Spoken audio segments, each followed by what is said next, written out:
viernes 3 de enero, titulamos la columna de hoy día 394, La Nata, el periodista maldito del país populista. Uno de los pensadores más lúcidos del peronismo, como fue John William Coke, dijo que el peronismo era el hecho maldito del país burgués, en el sentido de ser un fenómeno molesto para los poderosos, pero que por su fuerza y masividad deben acostumbrarse a lidiar. Los pocos días que pasaron de la muerte de la Nata podríamos parafrasearlo y plantear que la Nata es el periodista maldito del país populista. Aquel populismo de izquierda, representado por el kirchnerismo, y el de derecha, que hoy ocupa la Casa Rosada con Javier Milei a la cabeza, destinan gran parte de su odio. Por eso decidimos abrir la columna de hoy con esta canción de Andrés Calamaro que se llama Malditos. Calamaro la compuso para un ciclo televisivo producido casualmente por el periodista Jorge Lanata.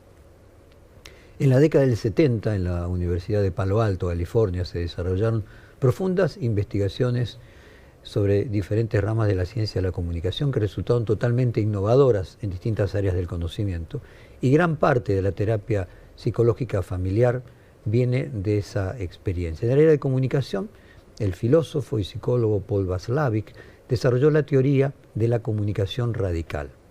Entre sus muchos postulados explicó que es imposible no comunicar. Con el silencio, con no decir nada, se están diciendo cosas, a veces muchas más que cuando se habla. Y la muerte del periodista Jorge Lanata no suscitó demasiado silencio, más bien todo lo contrario.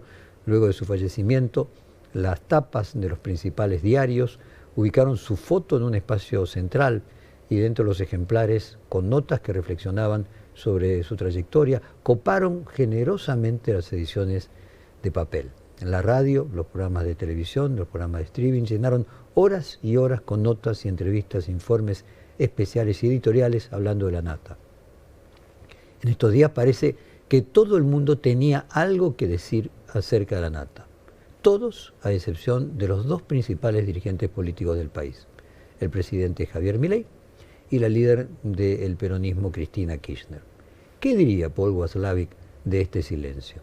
A diferencia de ellos, sus seguidores, comunicadores que los siguen y usuarios de redes sociales se dedicaron a lapidar la imagen de la Nata permanentemente.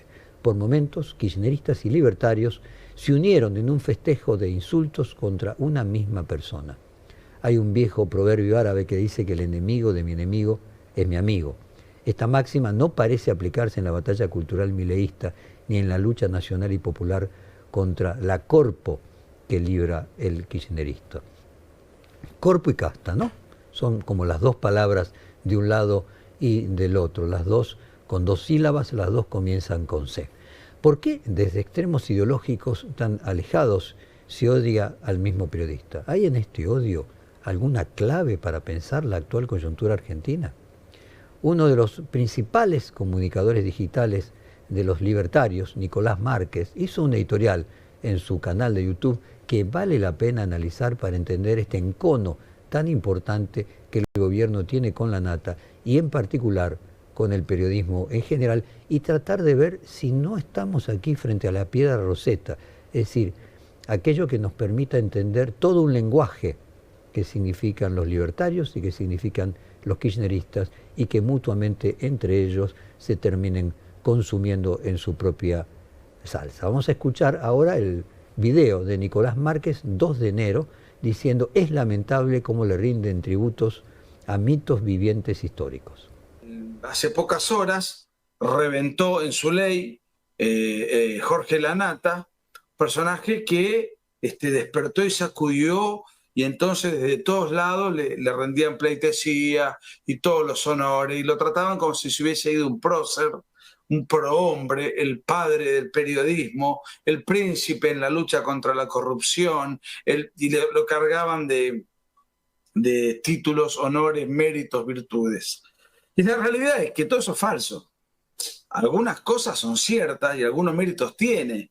De méritos tiene un sinfín, y yo hice lo que pude desde las redes sociales. Pero la verdad que es lamentable, penoso, ominoso, cómo se le rinden tributos a mitos vivientes o a mitos históricos.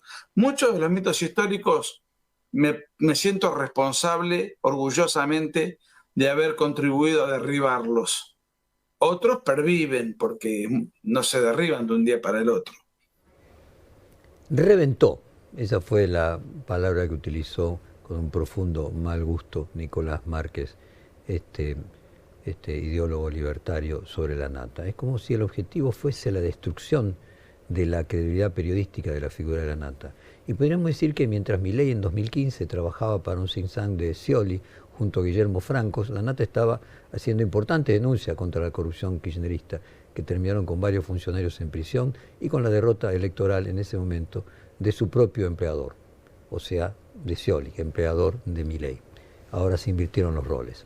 Como siempre, la historia contada en términos de malos y buenos nunca explica correctamente los hechos. Vamos a escuchar este otro fragmento de Márquez, donde dice: se presenta a lo grande fundado por un diario de terroristas. Inicia su carrera periodística, más allá de que él de muy joven ya trabajaba con tareas menores, pero tenía una evidente vocación por los medios. Pero él se presenta a lo grande fundando un diario de cuño ideológico pro-terrorista, integrado mayormente por plumíferos que habían participado de las organizaciones guerrilleras y terroristas asesinas que una década antes habían atacado al país, matando niños, ancianos, policías, uniformados, arrastrándonos a la guerra civil que afortunadamente ganaron las Fuerzas Armadas de la Nación. Entonces la nata viene de ahí. Ese es el origen siniestro de la nata, con dinero inmoral, con escribas, o que eran inmoralmente desde el punto de vista ideológico, porque eran de izquierda, o sea, al servicio del mal, objetivamente al servicio del mal, o directamente al servicio del crimen, porque eran guerrilleros reciclados que no habían sido abatidos durante la guerra que ellos le desataron al país con sus respectivas organizaciones homicidas. Bueno, con este criterio que utiliza Márquez, el Ministerio de Seguridad del gobierno libertario estaría dirigido por una terrorista, algo que obviamente nosotros no creemos, pero decimos esto para intentar desandar esta forma de analizar la política que creemos que es inadecuada para pensar el país. Ahora vamos a leer otro de los ataques libertarios a la nata que deja algo más de tela para cortar. Es un tuit de una cuenta atribuida a Santiago Caputo. Vamos a leerlo. Se llama John, 30 de diciembre de 2024. Dice así: la nata construyó el relato oficial sobre la década del 90 y nos legó toda una generación de periodistas pelotudos que creen que ser zurdos es ser inteligentes. No alcanzaron sus últimos años de antikirchnerismo para reparar ese daño. Que Dios se apiade de su alma. Habría que agregarle a este John que no es que creyeron que ser zurdos era ser inteligentes, creyeron que ser zurdos era ser buenas personas. Pueden estar equivocados, pero el objetivo era que perseguían lo que creían que era bueno, no lo que era inteligente. Inteligente también puede ser el mal. ¿Por qué es interesante este tuit? Por varias cosas. En primer lugar, está el tema de la construcción del relato oficial sobre la década del 90. En la concepción libertaria de la batalla cultural, la nata fue parte de la edificación de la derrota conceptual que tuvo el menemismo tras su salida y que posibilitó el ciclo progresista que vino en el país con el kirchnerismo. Además, la acusación a la nata como el creador del antimenemismo cultural es como si lo postularan como una suerte de Neustadt a la inversa. El periodista y conductor televisivo famoso en los años 80 fue un comunicador esencial a la hora de construir la hegemonía del discurso menemista. Vamos a escuchar un fragmento de Neustadt hablando sobre la privatización del petróleo y nos decíamos medio en broma que si construyeron desde el libertarismo una agrupación, parafraseando a la Cámpora, que se llama la Carlos Menem, deberían hacer otra que se llame la Bernardo Neustadt, porque el verdadero discurso anti-Estado lo llevó adelante Bernardo Neustadt. Vamos a escuchar primero esto de 1990 sobre el petróleo. Para llegar al canal tomé un taxi. El taxista, joven, empezó a hablar de Irak, de Irán, de Kuwait, del petróleo, y después de 10 minutos de explicarme lo que él pensaba de los lobbies armamentísticos, me dijo: ¿y usted qué piensa? Yo le digo: no, yo estoy preocupado por Argentina. Pero señor, usted sabe que en Irak está pasando, ya sé, Pero estoy preocupado en la Argentina porque tenemos petróleo y hemos tenido que aumentar el precio de los combustibles. ¿Por qué será? Me dijo. Porque no habremos hecho lo necesario. En un día como hoy, hace 30 años, Arturo Frondizi se le ocurrió que el petróleo bajo la tierra no sirve para nada. E intentó sacarlo. Vinieron todas las empresas extranjeras y nacionales más importantes y se extrajo el petróleo. Se instalaron 5 fábricas de autos. El país era joven, pujante. La gente nueva, la de 30 años, 25, 20 años, no se quería ir, se quedaba acá. Después llegaron mis amigos los radicales. Dijeron, han entregado la patria. Han hecho un negociado. La soberanía está muerta. Dejaron sin efecto los contratos. Nos quedamos sin efectos de vida. Hoy, si hubiéramos seguido el plan de Frondizi, estaríamos vendiendo al mundo entero petróleo que a $30 la tonelada o el barril que son.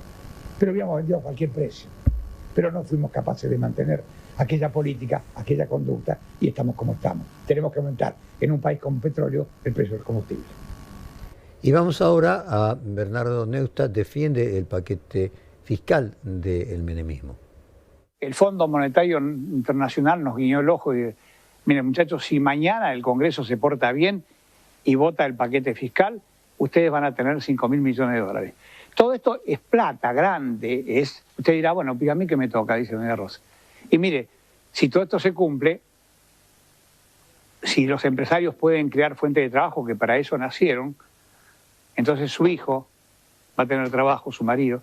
Estas son las cosas que de algún modo redondean el mundo. Usted sabe que vinimos al mundo sin que nadie nos preguntara una noche feliz de nuestros padres. ¿Qué noche pasaron? Acá estamos nosotros.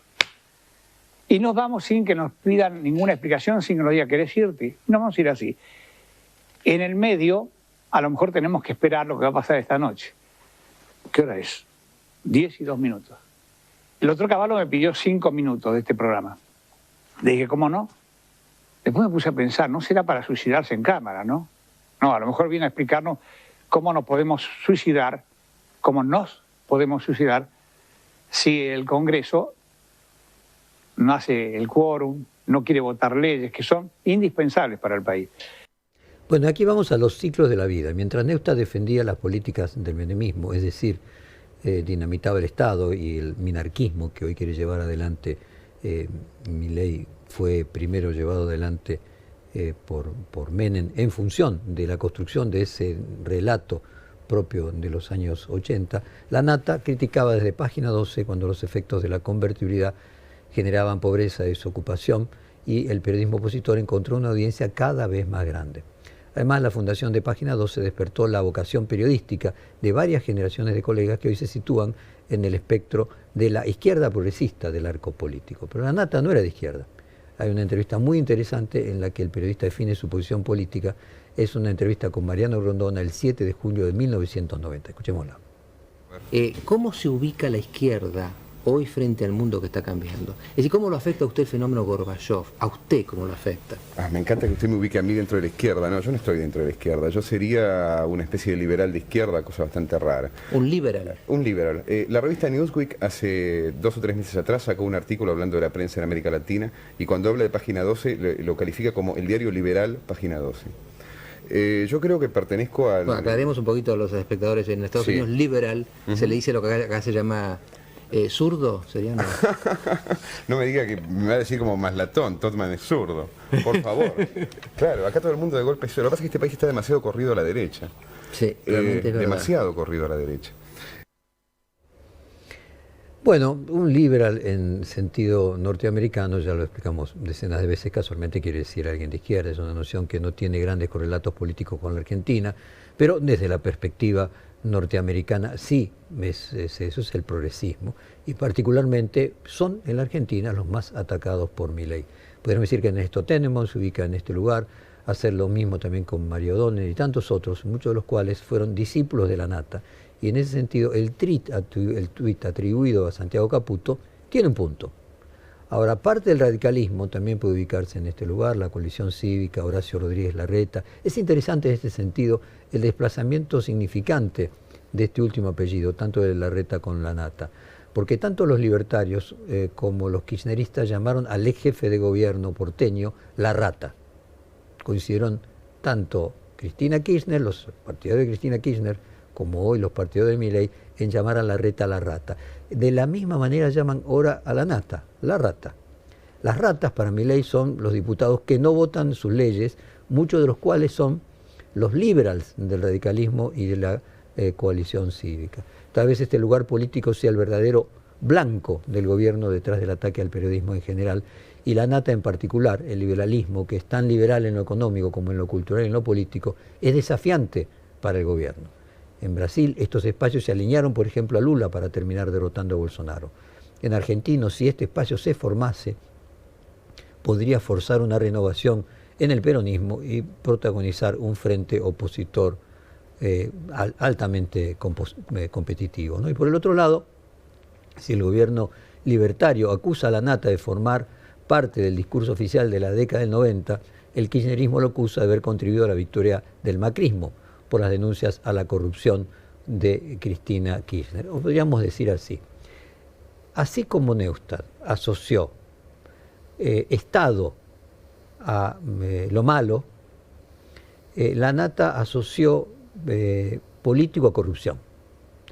Por lo tanto, el discurso que instaló en los años 80 Neustadt fue útil, primero para que viniera Menem, después para que viniera Macri y después para que viniera Milei. Aquella construcción de los años 80 de Neustadt construyó ese imaginario que tiene, como todos los imaginarios, una parte de razón. Luego, la nata construyó en los 90 el imaginario de que todos los políticos son corruptos, que tiene, como todos los imaginarios, parte de razón y parte que no, que es, como toda simplificación, una exageración. Ahora, casualmente, el imaginario que construyó la nata es el que le permitió a Macri ser presidente. Y es el que le permite hoy a Milei ser presidente, porque si todos los políticos son corruptos, si la política es corrupta, esa es la casta.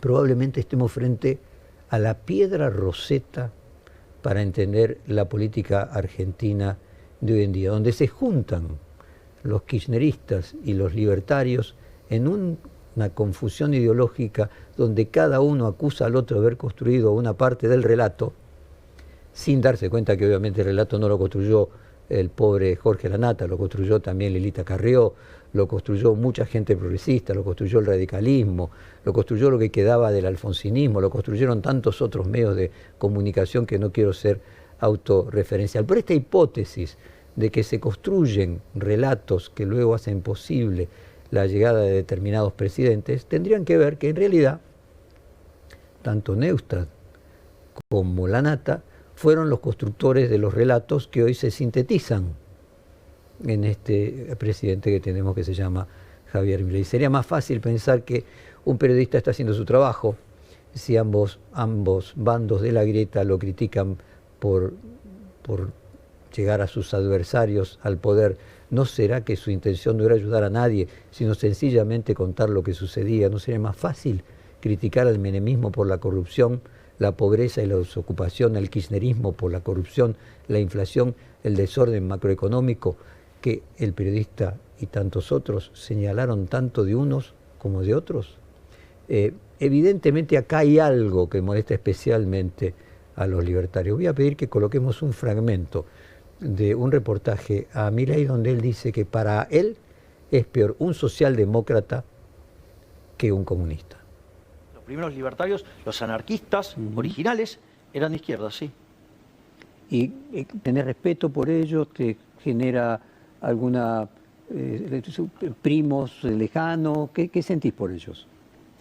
Yo creo que son personas que vieron el problema del Estado. Es decir, el Estado en el fondo implica un cercenamiento de las libertades individuales. Ahora, ojo con esto también. Porque ¿Los preferís a ellos que a un socialdemócrata? Sí. ¿Preferís a un anarquista de izquierda que a un socialdemócrata? Sí, porque la propia dinámica del mercado lo va a acomodar. O sea, tiene más cura un anarquista que un socialdemócrata. Que un socialdemócrata. Porque el socialdemócrata me va a hacer todo el plazo hasta que llegue ahí, y el anarquista, en el fondo, digamos, ya hay un elemento que eliminó, que es al Estado. Y como los agentes se van a guiar por sus preferencias y cada uno va a seguir su propio objetivo, su propio interés, entonces, y como vos solamente podés progresar sirviendo al prójimo con bienes de mejor calidad, un mejor precio, ¿qué es lo que va a pasar? Inexorablemente te vas a convertir en un benefactor social y el propio orden espontáneo los va a llevar a una sociedad anarcocapitalista. Bueno, aquí está la piedra roseta a la que me refería, la piedra roseta que permitió comprender el lenguaje de los antiguos egipcios, que es, yo creo que hay dos momentos de Milei candidato que con el tiempo van a cobrar más valor. Cuando le pregunta a Luciana Geuna varias veces sobre si cree en la democracia y responde con el teorema de Arrow, es decir, no cree en la democracia, y cuando aquí se le pregunta si es mejor un comunista que un socialdemócrata o un anarquista que un socialdemócrata, y él dice que sí. Es decir, los verdaderos opositores de Milei son la democracia y la socialdemocracia. Evidentemente, para el populismo, tanto de izquierda, que culpa tanto de derecha como el de izquierda, que la culpa siempre la tiene el otro. En este caso de la Nata, pero como hemos desarrollado en estas columnas de todo el periodismo, si la Nata es periodista maldito del país populista, el periodismo es el oficio maldito de este país en el que la crítica y la libertad de pensamiento parece un pecado imperdonable. Ni siquiera en el momento de la muerte.